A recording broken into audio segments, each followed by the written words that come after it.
நம்பி உள்ளது என்று அண்ணன் சைக்கிளை எடுத்துக்கொண்டு காடு மேடு எல்லாம் சுற்றினான். 1 மணி நேரம் கழித்தது. அப்போது நம்பியின் உரை. அவன் சைக்கிளை எடுத்துக்கொண்டு தெரு தெருவாக சுற்றினான்.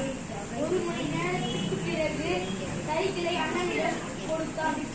அண்ணன் சைக்கிளில் தம்பியை ஏற்றிக்கொண்டு விளையாட்டு மைதானத்திற்கு போனான். சைக்கிளை அவர்கள் மைதானத்தில் ஓரமாக நிறுத்தினார்கள். பிறகு விளையாட போய்விட்டார்கள். சைக்கிள் தனியாக நின்று கொண்டிருந்தது. இருட்டிவிட்டது. யாரும் வரவில்லை. யாராவது வருவார்கள் என்று சைக்கிள் காத்திருந்தது. சைக்கிளுக்கு கொஞ்சம் பயமாக கூட இருந்தது. உடனே விசி அடிக்க ஆரம்பித்தது. இப்போது பயமில்லை. அப்படி விசி அடிக்கொண்டே நடந்து என்ன புரியுது கதை?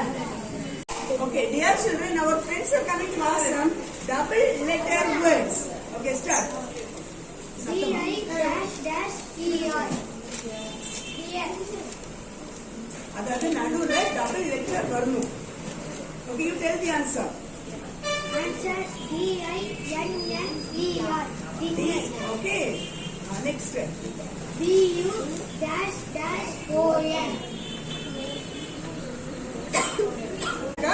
ஞாபகம் வரும்.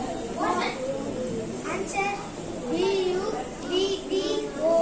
Mutton. M-U-T-T-O-N. Double D. Okay. Next. S-U-dash-dash-E-R. Summer. S-U-M-M-E-R. Summer. Clear? Okay, next. F-dash-dash-B. Food. F-O-O-D. Food. So in the double dash, you should use letters.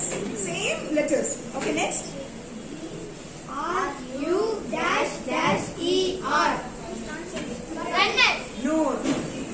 Runner is also right.